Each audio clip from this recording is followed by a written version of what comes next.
What does it mean to be successful? No, but I want you to think about it for a second. When I say the word success, what pops into your head? Is it money? Is it power? Is it popularity? Is it a job title? What is that one thing that makes you go, if I just get here, if I get to this next step, that is what is going to make me truly happy? And then I want you to think about if it's actually true. No, but it's an actual genuine question, because so many of us are just following somebody else's path and have never taken the chance to really sit and think about what is going to make us happy based on our aspirations, our career paths, our strengths. And that is exactly what I want to chat about in today's episode.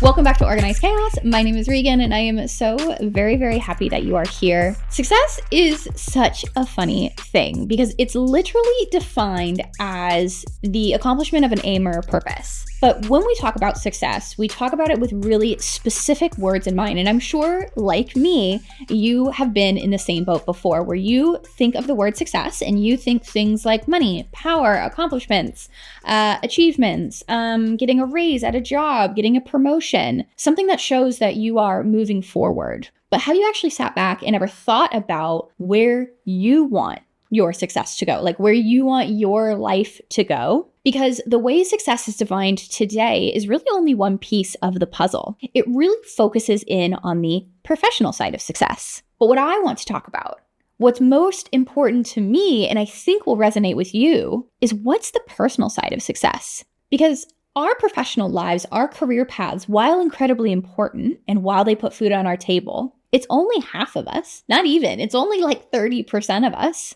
So where's the other 70% coming from? We have to be able to find success through other areas of our life. It cannot just be focused on our career, because unless you are so in love and so passionate about your career, and if you are, I'm so happy for you, you are going to find that so unfulfilling. And instead, I want us to start to think about success in terms of our relationships, our friendships, our family, our hobbies, how we are growing, our self-confidence. My goal is to have you open up your eyes every single morning and be like, yep, I'm moving in the right direction. Whether or not today's going to be easy or hard, because not every day is going to be easy, you know in your gut, in your intuition, that you are moving in the right direction. But let's talk about how that might be something that you struggle with and why.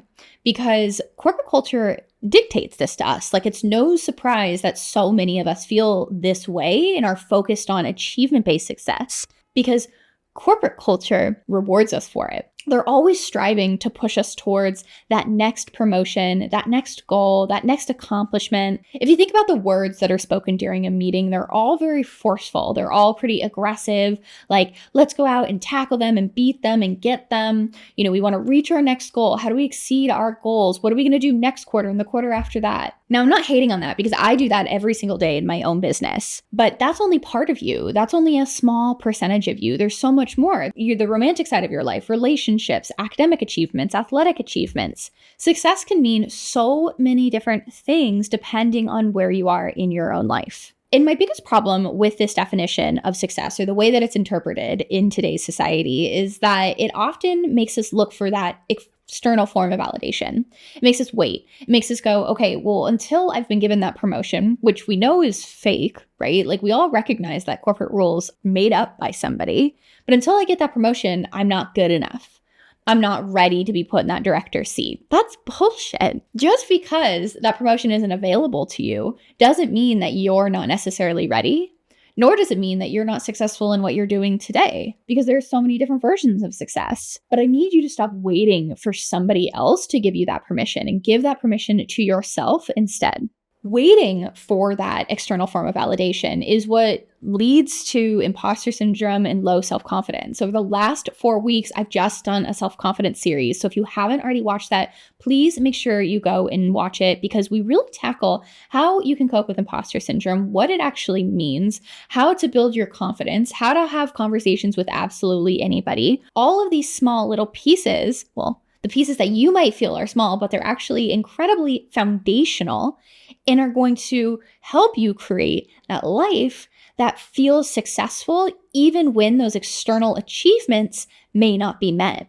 Because this idea that we're always going to get everything we want, like that's just not true. I'm going to talk about this in more detail in next week's episode on how you can move through this fear of failure and why it's holding you back. But just, I want you to earmark that. Remember that you will not achieve everything. And so if your view of success is totally warped around achievements, you are never going to be happy. And that's going to be so difficult. So let's keep an open mind as we move through this episode and understand that what we've always thought about success may not be necessarily true. In this episode, I want you to create your own definition of success, one that's really going to align with your own goals, your career path, your strengths, so that you can finally start to live life by your own rules and recognize that you are kick-ass no matter what you are doing.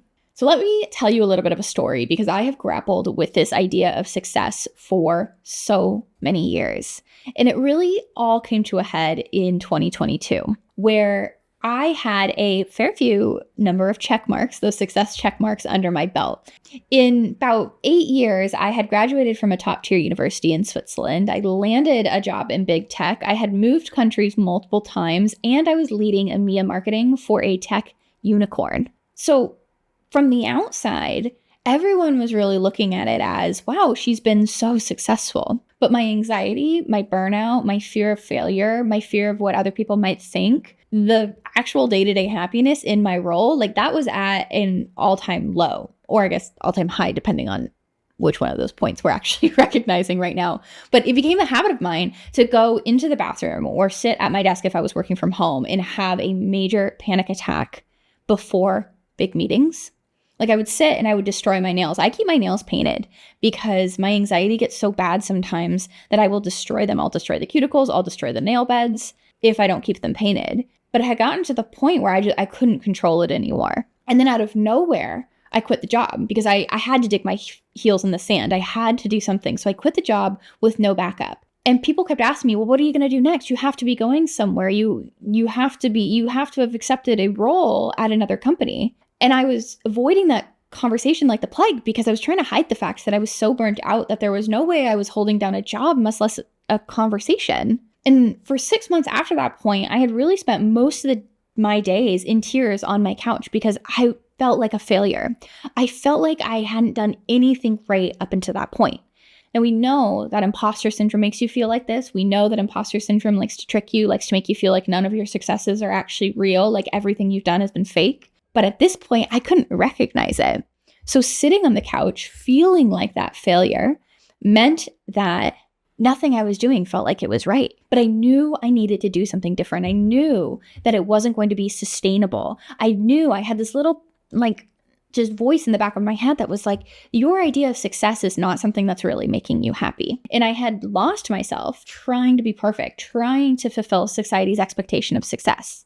And I remember when I even started working with my first business coach, we spent so long on trying to rewire my brain, and I would get so incredibly frustrated because I just could not imagine a career, imagine a life outside of the corporate world and the corporate structure that had been taught to me for so many years. And so I say all of this for multiple different reasons because I touched on, if you noticed, both the professional and the personal side.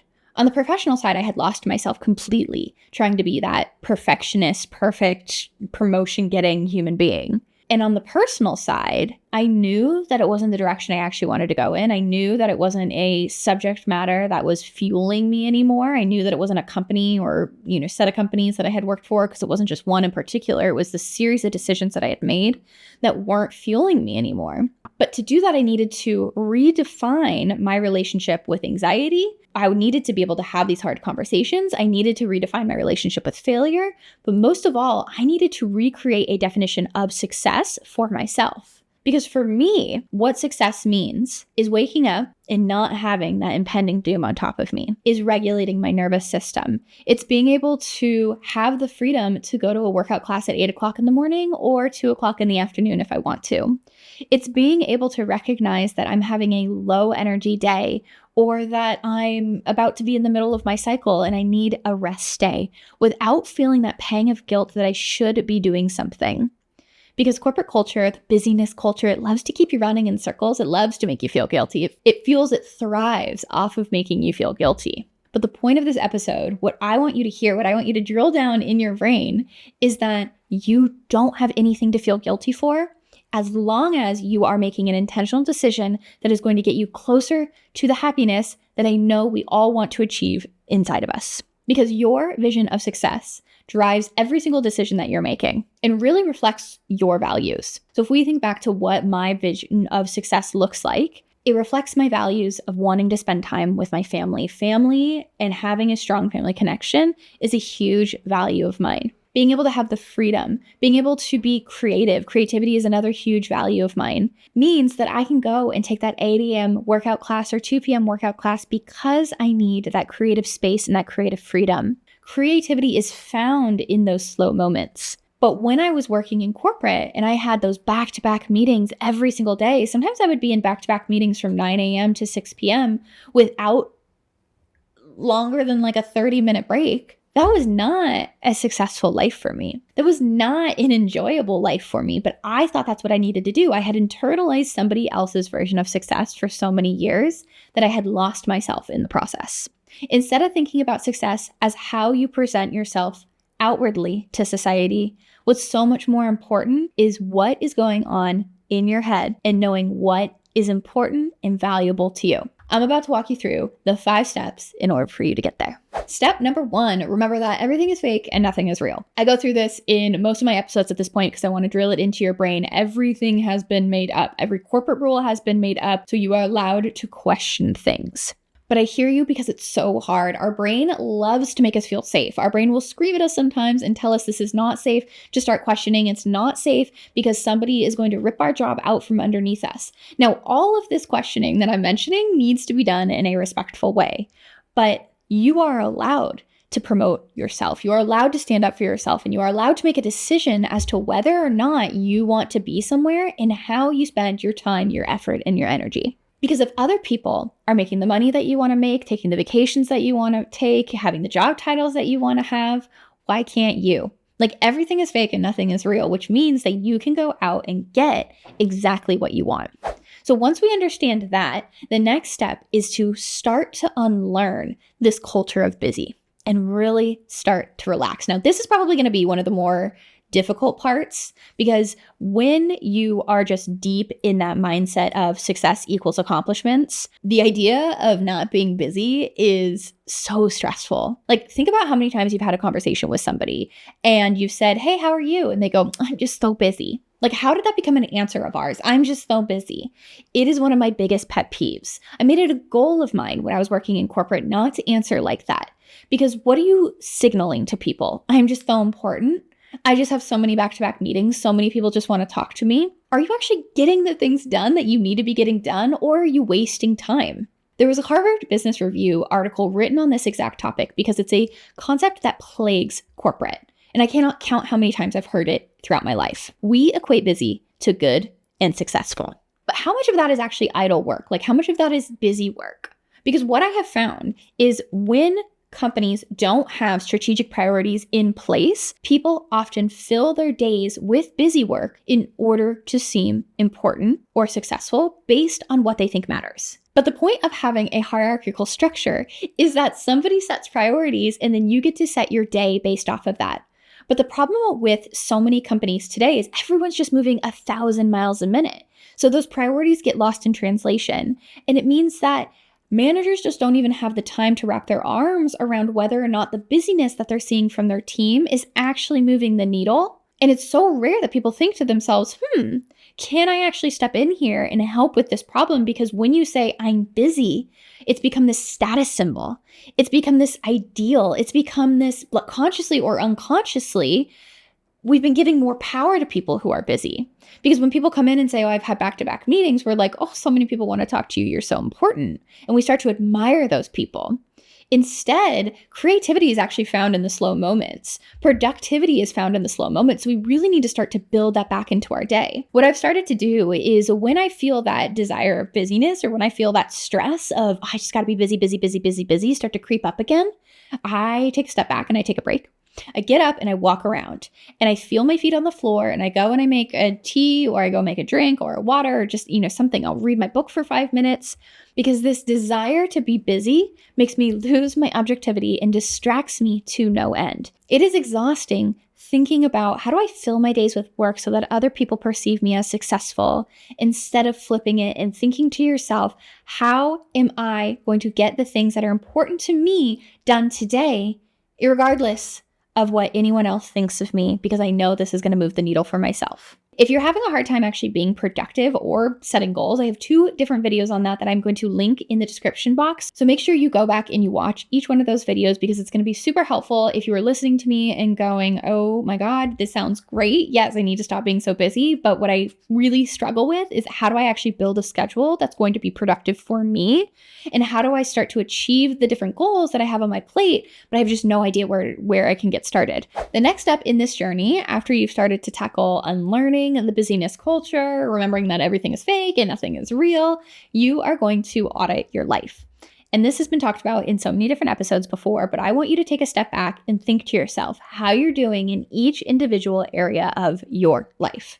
There's a concept called the wheel of life. If you've ever done life coaching or any general types of coaching before, business coaching even, they'll typically take it out, and it helps you understand how your life is actually made up, and focus on the fact that it's not just your career. There's so many other aspects of your life that get involved in what makes you successful.